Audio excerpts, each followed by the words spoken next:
أعوذ بالله من الشيطان الرجيم بسم الله الرحمن الرحيم والذين تبوأوا الدار والإيمان من قبلهم يحبون من هاجر إليهم ولا يجدون في صدورهم حاجة مما أوتوا ويؤثرون على أنفسهم ولو كان بهم خصاصة ومن يوق شح نفسه فأولئك هم المفلحون.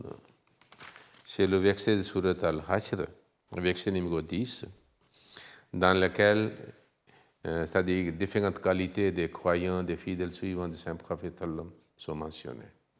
Mais il faut retenir, en réalité, ces qualités, c'est-à-dire a été possédé par le Saint-Prophète sallallahu alayhi wa sallam, par lui-même, en lui, par la grâce d'Allah, et puis il a inculqué à ses disciples. Traduction de ce verset est le suivante.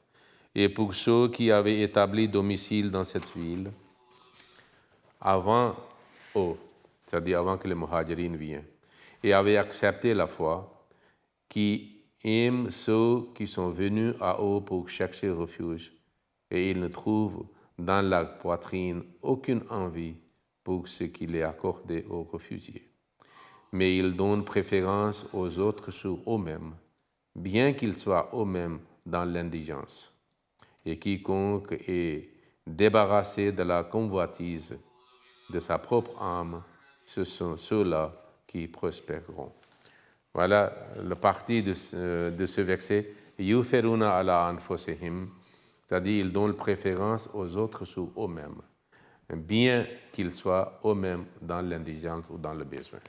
Okay? Aujourd'hui, je parlerai, c'est-à-dire le dars de Ramadan, c'est-à-dire sur le sujet de l'altruisme, okay, du Saint-Prophète sallallahu alayhi wa sallam. Et en arabe, cette qualité humaine est c'est-à-dire mentionnée avec isar. Isar signifie vous préférez, c'est-à-dire quelqu'un d'autre, c'est-à-dire par rapport que vous tenez compte de vos besoins et vous-même. Cette qualité, c'est-à-dire que nous trouvons dans la vie entière de Saint-Prophète sallallahu alayhi wa sallam. Et il a inculqué cette qualité chez ses compagnons fidèles aussi. C'est pour ça que le Saint-Coran mentionne ces qualités. En réalité, la source de cette qualité était le Saint-Prophète sallallahu alayhi wa sallam. Sinon, les Arabes étaient tels que chacun est pour soi-même. Okay? Donc, ils n'avaient pas une considération, c'est-à-dire pour quelqu'un, pour les autres. Et surtout ceux qui sont qui avaient la rivalité, donc c'est impossible. Mais le Saint-Prophète sallallahu alayhi wa sallam, par sa propre pratique, par ses enseignements, par ses conseils, il a transformé le peuple aussi. Mais aujourd'hui, nous allons parler, c'est-à-dire altruisme, okay, de Saint-Prophète sallallahu alayhi wa sallam. Donner préférence aux autres sur soi-même. Il y a plusieurs événements, j'ai choisi certains.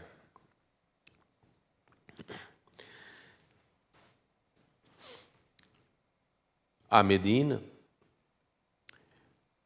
c'est-à-dire une partie de Médine était les musulmans et un autre peuple était juif.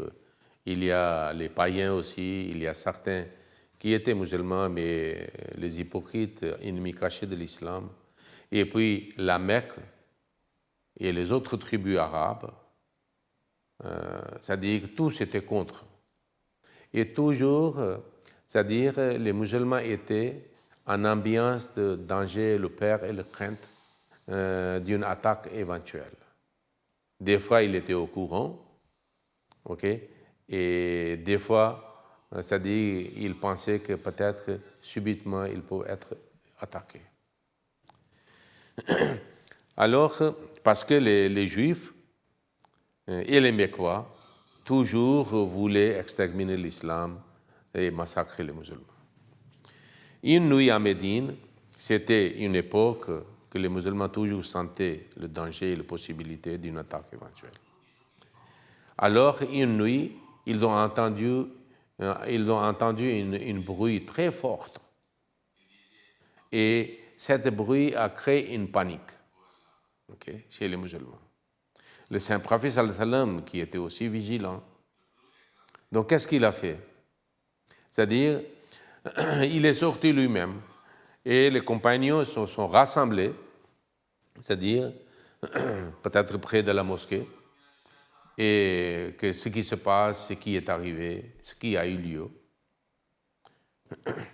Mais personne n'arrivait pas à décider de quoi faire.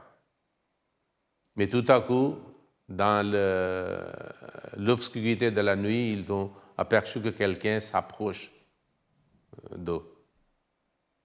Et puis ils ont trouvé que c'était le saint prophète sallallahu alayhi wa sallam. Il est descendu. Il a réalisé qu'ils sont aussi en panique, c'est-à-dire que quelque chose peut arriver qui n'est pas normal. Le saint prophète sallallahu alayhi wa sallam a dit, ne vous en faites pas, il n'y a aucun danger. Parce que lui-même, il était sorti. Il a pris le cheval d'un de ses fidèles compagnons, même sans siège.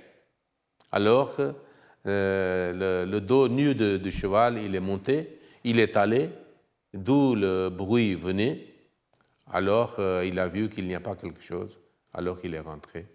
Mais à ce moment-là, malgré que c'était le travail, la responsabilité des autres fidèles, mais lui-même, il n'a pas attendu quelqu'un. Il a pris le cheval, il est allé, il est rentré, et puis, au lieu de se vanter ce qu'il a fait, il a apprécié le cheval de Sylvie qu'il possédait. Il a dit que j'ai trouvé ton cheval, wajadtuhu bahran. Il le trouvait comme mer, ça veut dire il est très rapide, et très bon cheval. Vous voyez, il a cet altruisme de saint prophète sallallahu alayhi wa sallam.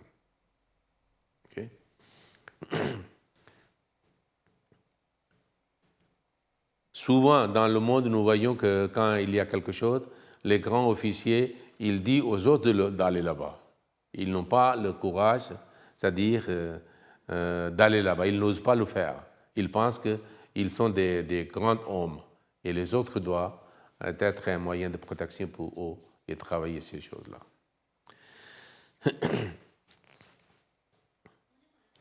Une fois, un de ses disciples a fait une supplication à Allah, que Allah pardonne-moi et Mohammed, ou fait grâce sur moi et Mohammed sallallahu alayhi wa sallam. Par cela, peut-être il voulait montrer combien il aime le saint prophète sallallahu alayhi wa sallam. Mais le saint prophète sallallahu alayhi wa sallam n'a pas apprécié cette supplication. Même si, ça dit, il a fait pour le saint prophète. Il a dit que vous avez voulu limiter et restreindre la grâce immense et générale de Dieu. Pourquoi vous avez, ça vous dit vous-même et pour moi? Il faut faire pour tout le monde. Donc, il ne voulait pas la préférence de soi-même. Et il ne voulait pas aussi que les autres, c'est-à-dire disent de certaines choses, ou font certaines choses, ou disent certains mots qui montrent que le saint prophète sallam a une distinction par rapport aux autres. Vous voyez, dans une expédition, c'est-à-dire ils ont fait une pause, alors pour faire un petit repos, c'est-à-dire préparer le repas et c'est-à-dire aussi faire le salade. Donc, les Sahaba ont fait, c'est-à-dire qui va travailler quelque chose. Donc, le saint prophète sallallahu alayhi wa sallam a dit que moi aussi je vais participer. Donc, je vais faire telle et telle chose. Certains ont pris le travail de préparer le terrain, les autres peut-être faire quelque chose pour préparer le repas, les autres ont allé chercher l'eau, c'est-à-dire différentes choses, préparation de prière. Mais le saint prophète sallallahu alayhi wa sallam dit que je vais faire telle et telle chose avec vous. Donc il n'a pas voulu garder sa distinction. Dans c'est-à-dire le moment que les musulmans ont creusé la fossée pour bataille de Ahzab ou la bataille de Fossé, c'est-à-dire vers une partie de Médine pour la protection. Le saint prophète sallallahu alayhi wa sallam a divisé les travaux de Fossé, mais lui-même aussi, il a participé, avec tous les autres compagnons.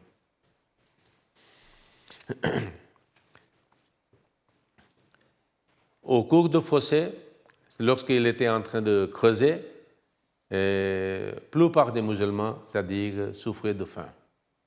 Le saint prophète aussi. Et lui, il avait la faim plus que les autres.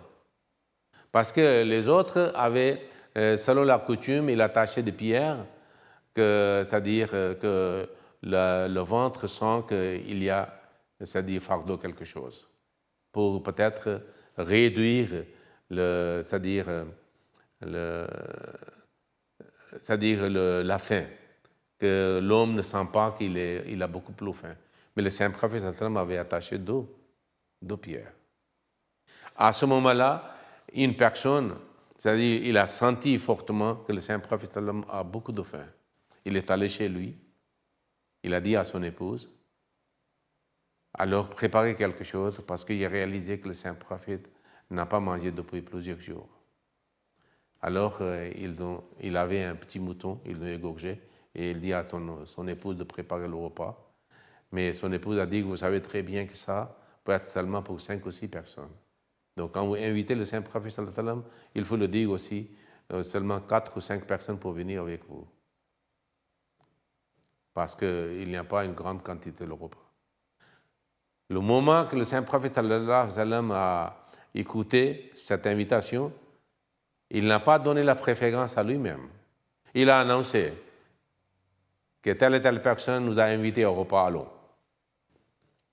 Mais par la bénédiction du saint prophète sallallahu alayhi wa sallam, le repas était servi à tous les gens qui étaient là-bas. C'est aussi une bénédiction, mais cela montre qu'il n'a pas donné la préférence à lui-même.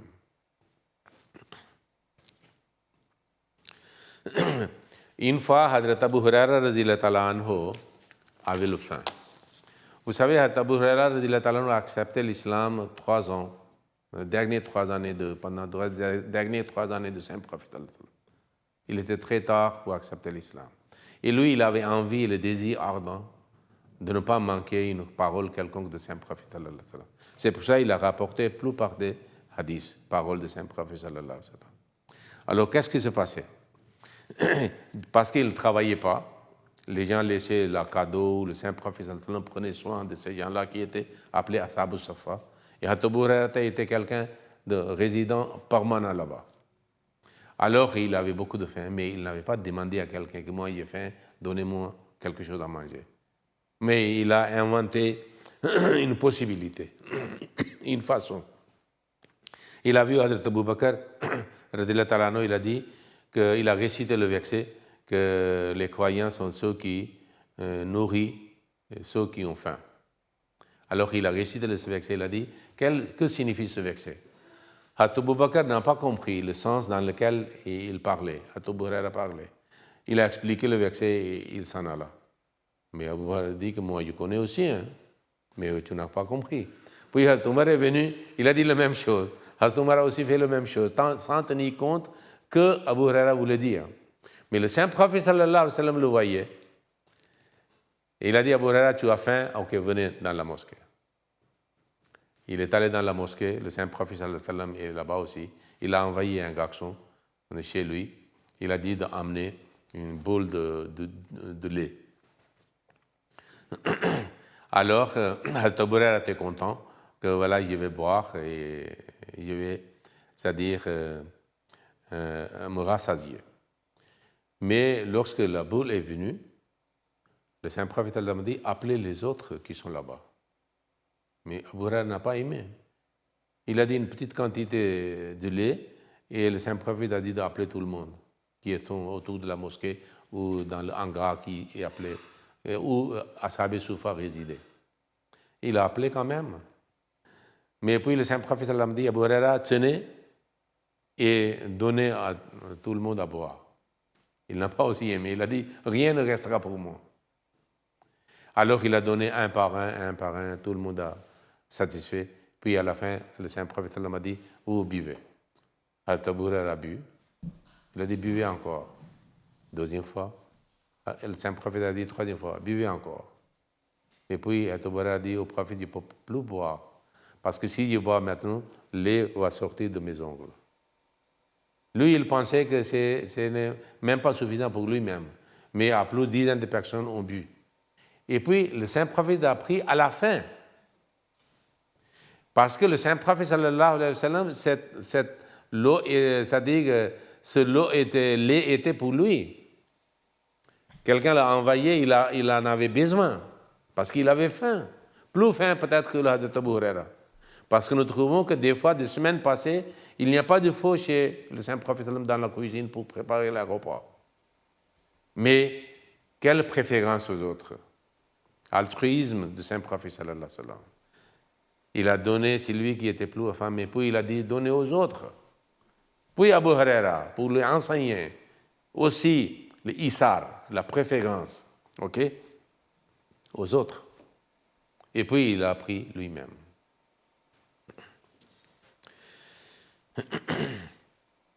Une fois, il avait 10 dirhams et il est sorti et acheté une chemise, très belle chemise, de 4 dirhams. Ok. Il est rentré, il a porté. Un de ses compagnons a vu, il a beaucoup apprécié. Il a dit, quelle belle chemise. Oh Allah, habille-moi par cette chemise. Allah te donnera, c'est-à-dire une chemise au paradis. Le saint prophète est entré, il a enlevé, et c'est-à-dire il a pris l'ancienne chemise, il a donné à son compagnon. Et les autres compagnons ont dit que pourquoi tu demandais? Ok? Mais après, il est allé au marché pour acheter une nouvelle chemise pour lui-même. Il a acheté deuxième de 4 dirhams. Et il était au retour. En route, il a vu, c'est-à-dire une fillette qui était très inquiète et pleurait. Le saint prophète avait 2 dirhams avec lui maintenant, parce qu'il avait acheté 2 chemises, une a donné à un de ses compagnons qu'il a demandé, et deuxième pour lui-même. Il restait 2 dirhams. Cette fillette pleurait, il est très inquiète, et c'était peut-être le coucher du soleil, très proche. Le saint prophète a dit, qu'est-ce qu'il y a? Pourquoi tu es inquiète? Elle dit que ma maîtresse m'avait envoyé, parce qu'elle était servante, parce que d'acheter quelque chose de 2 dirhams et j'ai perdu mes dirhams et depuis longtemps je suis en train de chercher, je ne retrouve pas. Alors le saint prophète a donné 2 dirhams à cette fille. Ok? Mais elle n'a pas cessé de pleurer. Elle a dit que, ok, 2 dirhams vous m'avez donné, je vais acheter des choses, mais c'est trop tard. Ma maîtresse sera mécontente et en colère pour moi. Peut-être qu'elle va me punir. Le saint prophète sallallahu alayhi wa sallam dit, ok, venez avec moi. Il a fait des achats et il vient avec le saint prophète sallallahu alayhi wa sallam. Et le saint prophète sallallahu alayhi wa sallam a dit, assalamu alaikum. Okay, parce que c'était une façon de demander la permission d'entrer que je suis là. Les habitants de la maison ont aperçu que c'était le saint prophète. Ils n'ont pas répondu 2e fois, 3e fois. Puis ils ont dit assalamu alaikum. Wa alaykum assalam, ahlan wa sahlan wa mara. Il était tellement content que le saint prophète est venu chez eux. Et ils ont laissé répéter 3 fois pour mériter beaucoup plus de bénédictions, de salutations islamiques, de paix données par le saint prophète sallallahu alayhi wa sallam. Okay. Mais voyez, le saint prophète a dit que cette fille avait peur, donc je suis venu pour intercéder. Il était tellement content par cette bénédiction. Et qu'est-ce qu'ils ont fait? Ils ont dit, par la grâce et la bénédiction du saint prophète sallallahu alayhi wa sallam, nous libérons cette fillette. Elle est libre maintenant, elle n'est plus. Ok.